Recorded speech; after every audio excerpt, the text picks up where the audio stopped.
학교에는 언제나 차가운 얼음 성벽을 세운 채 타인을 거부하는 소녀가 있었습니다. 그녀의 이름은 코유키. 사람들은 그녀를 범접할 수 없는 여왕이라 부르며 경계하곤 했죠. 사실 그녀는 그저 타인과 섞이는 것이 서툴러 스스로를 고립시킨 것뿐이었습니다. 그런 그녀의 앞에 어느 날 갑자기 활기찬 기운을 가진 미나토가 나타났습니다. 동시에 렌즈를 끼지 않아 눈을 가늘게 뜬 채 길을 헤매던 요타와도 마주치게 됩니다. 코유키는 자신의 평화로운 고독을 방해하는 이 남자애들이 영 불편하기만 했습니다. 하지만 유일한 친구인 미키는 이 상황을 즐기는 듯 오히려 그들과 어울리려 노력했죠. 코유키는 할 수 없이 미키를 따라 그들과 조금씩 엮이기 시작했습니다. 아무도 없는 일은 아침의 교실은 원래 코유키가 가장 사랑하는 토피처였습니다. 그런데 그곳에 예기치 못하게 요타가 들어오면서 정적이 깨지고 맙니다. 요타는 렌즈가 없어 코유키를 알아보지 못했고 코유키는 그의 무심함에 당황했습니다. 하지만 오히려 그런 서툰 대화가 코유키의 긴장감을 조금씩 덜어주기 시작했습니다. 한편 미나토는 특유의 능청스러움으로 코유키의 장벽을 두드리고 있었습니다. 코유키는 처음에는 화를 내려 했지만 그의 밝은 에너지에 자신도 모르게 휩쓸리고 말았죠. 친구들이 하나둘 그녀 주변으로 모여들면서 차가웠던 교실의 온도가 변하기 시작합니다. 하지만 코유키는 여전히 이 낯선 유대감이 언제 깨질지 몰라 두려워하고 있었습니다. 하굣길에 낯선 양아치들이 그녀에게 말을 걸어오자 코유키는 다시 얼어붙고 맙니다. 그때 멀리서 흐릿한 시야로 자신을 알아보지 못하던 요타가 나타나 그녀를 도와줍니다. 요타의 무심한 친절은 코유키가 느끼던 세상의 추위를 조금씩 녹여주었습니다. 그렇게 코유키의 경고했던 얼음 성벽에 첫 번째 작은 균열이 생기기 시작했습니다. 다음날 학교에서 마주친 미나토는 어제보다 훨씬 더 가깝게 느껴졌습니다. 사람들의 시선이 여전히 부담스러웠지만 코유키는 더 이상 고개를 숙이지 않았죠. 미키는 그런 코유키의 변화를 누구보다 먼저 알아채고 환하게 웃어주었습니다. 미나토는 코유키에게 함께 공부 모임을 하자며 끈질기게 제안해왔습니다. 코유키는 거절하려 했지만 요타도 함께 한다는 말에 자신도 모르게 고개를 끄덕였습니다. 공부 모임 첫날 좁은 책상에 모여 앉은 네 사람 사이에는 묘한 기류가 흘렀습니다. 요타는 렌즈 대신 안경을 쓰고 나타나 코유키를 또 한 번 놀라게 만들었죠. 미나토의 농담 덕분에 무거웠던 분위기는 금세 화기애애한 웃음으로 바뀌었습니다. 코유키는 펜을 움직이며 문득 이 공간이 생각보다 따뜻하다는 사실을 깨달았습니다. 혼자 있는 것이 가장 편하다고 믿어왔던 지난 시간들이 조금씩 멀어지는 기분이었습니다. 미나토는 코유키의 노트를 칭찬하며 그녀의 노력을 진심으로 인정해 주었습니다. 타인의 칭찬에 익숙하지 않은 코유키는 귀끝까지 빨개진 채 고개를 푹 숙였습니다. 요타는 아무 말 없이 코유키에게 지우개를 건네며 그녀의 당황함을 덮어주었습니다. 코유키는 미나토의 직설적인 다정함과 요타의 조용한 배려 사이에서 묘한 안도감을 느꼈습니다. 공부가 끝난 후 네 사람은 함께 밤거리를 걸으며 소소한 이야기들을 나누었습니다. 밤 공기는 차가웠지만 코유키의 마음속에는 설명하기 힘든 온기가 가득 차올랐죠. 집에 돌아온 코유키는 오늘 있었던 일들을 일기장에 적어 내려갔습니다. 누군가와 함께 있는 것도 나쁘지 않을지 몰라라는 문장이 그녀의 마음을 스쳤습니다. 코유키는 이제 스스로 쌓아 올린 얼음 성벽 너머의 세상을 궁금해하기 시작했습니다. 긴 겨울이 지나고 찾아온 봄처럼 그녀의 일상에 새로운 계절이 시작되려 하고 있었습니다. 새로운 학기의 아침 햇살이 코유키의 책상 위로 길게 늘어지며 조용한 교실을 비춥니다. 그녀는 여느 때처럼 혼자만의 세계에 갇혀 창밖에 흔들리는 벚꽃나무를 바라봅니다. 그때 책상 위로 갑자기 드리워진 그림자가 그녀의 고요한 명상을 깨뜨립니다. 미나토는 특유의 밝은 미소를 지으며 그녀에게 방과 후 공부 모임 제안을 건넵니다. 코유키는 거절할 구실을 찾으려 입술을 달싹이지만 그의 눈빛이 너무나 투명했습니다. 옆자리에서 책을 보던 요타가 무심한 듯 가만히 그녀의 반응을 살핍니다. 너도 같이 하면 좋겠어라는 간단한 말이 코유키의 마음속에 작은 파문을 일으킵니다. 결국 그녀는 아주 작은 목소리로 고개를 끄덕이며 참가를 승낙하고 맙니다. 방과 후 학교 근처의 아늑한 카페는 갓 구운 빵 냄새로 가득 차 있었습니다. 코유키는 낯선 장소와 낯선 공기에 몸을 움츠린 채 구석진 자리에 앉습니다. 미나토는 그녀의 긴장을 눈치챈 듯 따뜻한 코코아 한 잔을 주문해 가져다 줍니다. 요타는 아무 말 없이 자신의 노트를 펼쳐 코유키가 보기 편한 위치로 밀어줍니다. 세 사람 사이에 흐르는 어색한 침묵은 책장을 넘기는 소리에 의해 조금씩 옅어집니다. 수학 문제를 풀기 위해 펜을 움직이는 코유키의 손가락 끝이 미세하게 떨립니다. 요타가 어려운 공식에 대해 낮은 목소리로 설명을 시작하자 그녀의 떨림이 잦아듭니다. 미나토는 농담을 던지며 딱딱했던 공기를 유연하게 녹여내려 애를 씁니다. 처음에는 당황하던 코유키의 입가에도 아주 작고 희미한 미소가 번지기 시작합니다.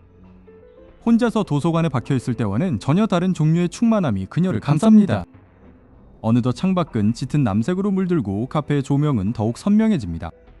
공부를 마치고 가방을 챙기는 코유키의 마음속에는 설명하기 힘든 아쉬움이 남습니다. 내일도 같이 하자는 미나토의 인사가 그녀에게는 어떤 약속보다 무겁게 다가옵니다. 집으로 돌아가는 길 가로등 아래를 걷는 코유키의 그림자가 평소보다 길게 보입니다. 그녀는 자신의 일상에 타인이 들어오는 것이 이렇게나 소란스러운 일인지 몰랐습니다. 하지만 그 소란스러움이 싫지 않다는 사실이 스스로도 무척이나 낯설게 느껴집니다. 다음 날 아침, 코유키는 평소보다 조금 일찍 등교하여 자리에 앉았습니다. 그녀는 문이 열리는 소리가 들릴 때마다 자기도 모르게 입구 쪽을 바라봅니다.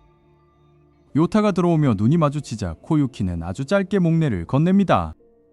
연이어 도착한 미나토가 큰 소리로 인사하며 다가오자 교실의 공기가 금세 달아오릅니다. 미나토는 코유키의 책상 위에 귀여운 모양의 사탕 하나를 툭 던져놓습니다.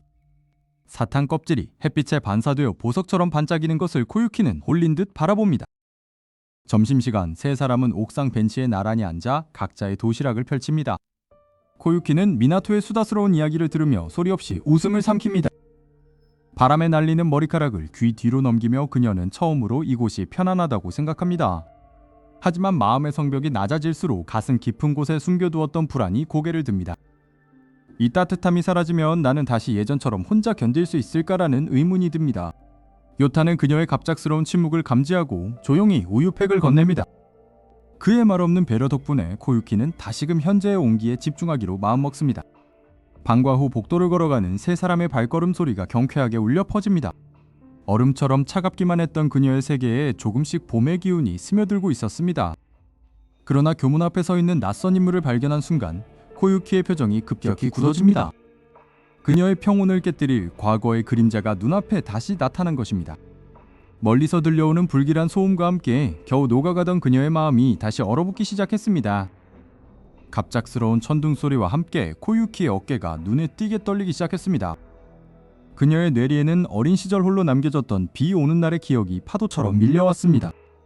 다시는 누군가에게 마음을 주지 않겠다고 다짐했던 그 순간의 서늘함이 그녀를 엄습했습니다.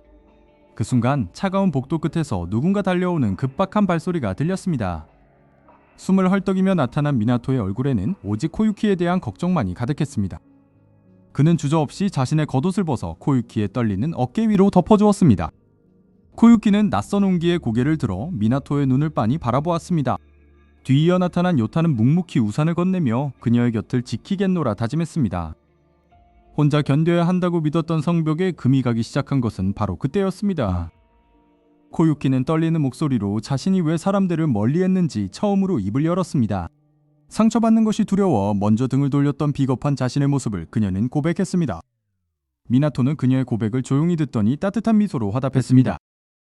요타 역시 괜찮다는 듯 그녀의 어깨를 가볍게 두드리며 위로를 건넸습니다. 셋은 빗줄기가 찾아든 밤의 거리를 함께 걸으며 깊은 대화를 나누었습니다. 코유키는 누군가에게 진심을 털어놓는 것이 생각보다 무거운 일이 아님을 깨달았습니다. 며칠 후 학교의 옥상 정원에는 부드러운 봄바람이 불어오고 있었습니다. 코유키는 더 이상 혼자 벤치에 앉아 책을 읽지 않고 친구들을 기다렸습니다. 도시락을 들고 뛰어오는 미나토의 활기찬 목소리가 옥상을 가득 채웠습니다. 요타는 여느 때처럼 무심하게 뒤따라오며 시원한 음료수를 내밀었습니다. 세 사람의 웃음소리가 섞이며 공기 중의 냉기는 완전히 사라진 듯 보였습니다. 코유키는 이제 과거의 그림자에서 벗어나 현재를 살아가기로 마음먹었습니다. 그녀는 자신을 변화시킨 두 친구에게 고맙다는 말을 아끼지 않았습니다. 미나토는 쑥스러운 듯 뒷머리를 극적이며 장난스럽게 대꾸했습니다. 요타는 안경을 고쳤으며 우리가 함께여서 다행이라는 짧은 진심을 전했습니다. 그들은 서로의 손을 맞잡지는 않았지만 마음은 그 어느 때보다 단단히 연결되어 있었습니다. 소통이라는 것이 거창한 노력이 아니라 곁에 머물러주는 것임을 코유키는 배웠습니다. 얼어붙었던 심장이 뛰기 시작하자 세상을 보는 시선도 한결 부드러워졌습니다. 노을이 지는 하늘 아래 코유키의 긴 머리카락이 금빛으로 빛나고 있었습니다. 그녀는 주머니에서 그동안 숨겨두었던 작은 편지를 꺼내 미나토에게 건넸습니다. 예상치 못한 전개에 미나토의 눈이 동그랗게 커지며 놀라움을 금치 못했습니다. 요타는 그 장면을 지켜보며 조용히 미소 짓고는 자리를 비켜주려 뒤로 물러섰습니다. 하지만 코유키는 요타의 옷소매를 붙잡으며 그도 함께 있어 달라고 요청했습니다. 이제 코유키에게 두 사람은 때려야 뗄 수 없는 인생의 소중한 퍼즐 조각이었습니다. 학교를 둘러싼 벚꽃 나무들이 일제히 꽃망울을 터뜨리며 그들의 우정을 축복했습니다. 얼음 여왕이라는 별명은 이제 사라지고 코유키는 누구보다 따뜻한 미소를 가진 소녀가 되었습니다. 타인에게 손을 내미는 용기가 얼마나 큰 기적을 불러오는지 그녀는 몸소 보여주었습니다. 졸업을 앞둔 마지막 학기, 세 사람은 함께 찍은 사진을 소중히 간직했습니다. 그들의 이야기는 같은 교실에서 공부하던 수많은 학생들에게도 따뜻한 울림을 주었습니다. 코유키는 이제 더 이상 성벽 뒤에 숨지 않고 세상을 향해 당당히 걸어나갔습니다. 차가웠던 얼음 성벽이 녹아내린 자리에는 이제 이름 모를 꽃들이 활짝 피어나고 있었습니다. 미나토와 요타는 그녀의 양옆에서 든든한 버팀목이 되어 함께 발맞추어 걸었습니다. 그렇게 그들의 찬란한 청춘의 한 페이지는 가장 완벽하고 따뜻한 마침표를 찍었습니다.